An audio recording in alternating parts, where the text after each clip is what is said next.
सर्वसामान्यांच्या हक्काचा आवाज जागर जनस्थान।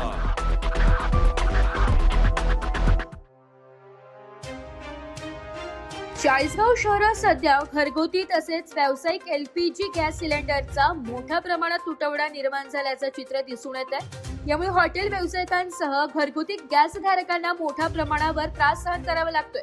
अनेक ठिकाणी सिलेंडर वेळेवर उपलब्ध होत नसल्याने नागरिकांची गैरसोय वाढली आहे। दरम्यान गॅस एजन्सीकडून नेमण्यात आलेले सिलेंडर वाटपधारक ग्राहकांकडून जास्तीचे पैसे मागत असल्याचा आरोपही काही नागरिकांनी केलाय। अधिकृत दरापेक्षा जास्त रक्कम आकारली जात असल्याने नागरिकांमध्ये नाराजीचे वातावरण निर्माण झालंय। या प्रकाराची चौकशी करून संबंधितांवर कारवाई करावी तसेच गॅस एजन्सी चालकांना योग्य सूचना देण्यात याव्यात अशी मागणी नागरिकांकडून होत आहे। दरम्यान घरगुती गॅस सिलेंडरच्या बुकिंग संदर्भात केंद्र सरकारनेही नवीन नियम लागू केलाय। गॅसचा काळा बाजार आणि साठेबाजी रोखण्यासाठी सिलेंडर रिफिल बुकिंगसाठी लागणारा वेटिंग पिरियड वाढवण्यात आलाय।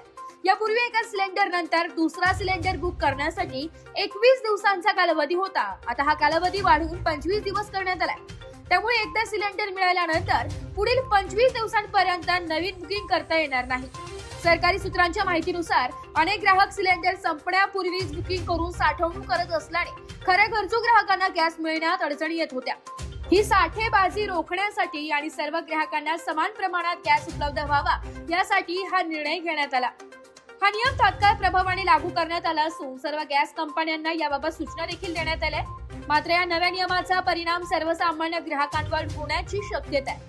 ज्या कुटुंबांमध्ये गॅसचा वापर जास्त आहे त्यांना आता अधिक काळजीपूर्वक वापर करावा लागणार। 25 दिवसांच्या गॅस संपल्यास नवीन सिलेंडर मिळवताना अडचणी येऊ शकतात। विशेषतः सण उत्सवाच्या काळात हा नियम ग्राहकांसाठी डोकेदुखी ठरू शकतो।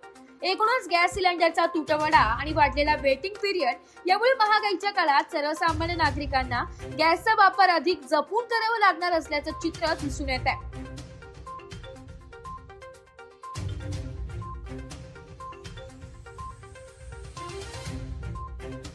सध्या 1450 ते 1500 वेटिंग आहे, म्हणजे तेवढ्या बुकिंग आलेल्या आहेत। मला एका दिवसाला एक 342 ची एक लोड मिळतो, म्हणजे 350 सिलेंडर एका दिवसाला मिळतात। मला हा पूर्ण वेटिंग काढायला पुढचे 5 दिवस लागणार आहे। युद्ध सुरू होण्यापूर्वीची परिस्थिती आताची परिस्थिती कशी? फार तफावत आहे। युद्ध सुरू होण्याच्या आधी आम्हाला रोज गाडी भेटत होती, रोज वाटप होती, वेटिंग नसायची। आम्हाला दिवसाला 342 अंडे आल्या तरी आमचे 300 अंडे वाटप होते, 40-45 अंडे आमचे शिल्लक राहत होते। परंतु आता आम्हाला 5-5 दिवस थांबावं लागते आणि 3-3, 4-4 दिवसात एखादा वेळ लोड करतो किंवा ते दाखवतो।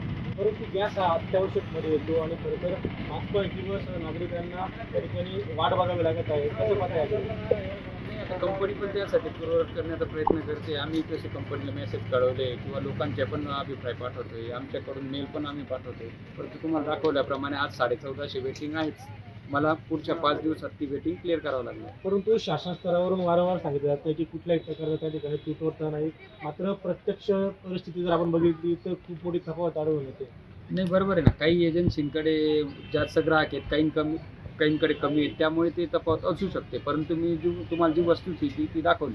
माझ्याकडे आज 1450, आज त्यापैकी 300 लोकांचा आज वाटप होणार आहे। पुरवठा जो आहे तो दिवसेंदिवस कमी होत चाललाय, कमी होतोय। काल परवा तर मागणी पण वाढते, मागणी वाढते आणि लोक पॅनिक झालेत। लोकांना असं वाटतं आम्हाला सिलेंडर मिळेल ना मिळेल। ज्याने 10-15 दिवसापूर्वी अंडी बुक केलेली तो व्यक्ती सुद्धा आज अंडे घ्यायला येतोय आणि आज जी तुम्हाला गर्दी दिसते तीच आहे। त्यांना OTP पडत नाही। आपल्याकडे जिओचा 2 दिवसापासून प्रॉब्लेम होता आणि कंपनी म्हणते की 100% OTP बेस द्यायचा आहे। आता खेड्यातून ग्रामीण भागातून आमच्याकडे लोक येतात, त्यांच्याकडे प्रत्येकाकडे OTP अवेलेबल नसतो, मग ती लोक आमच्याकडे डोकं लावतात आणि ज्याचा OTP नसेल त्यांना आम्ही अंडीच देऊ शकत नाही। जागर जनस्थानसाठी प्रतिनिधी सोजीलाल हाडपे, चाळीसगाव।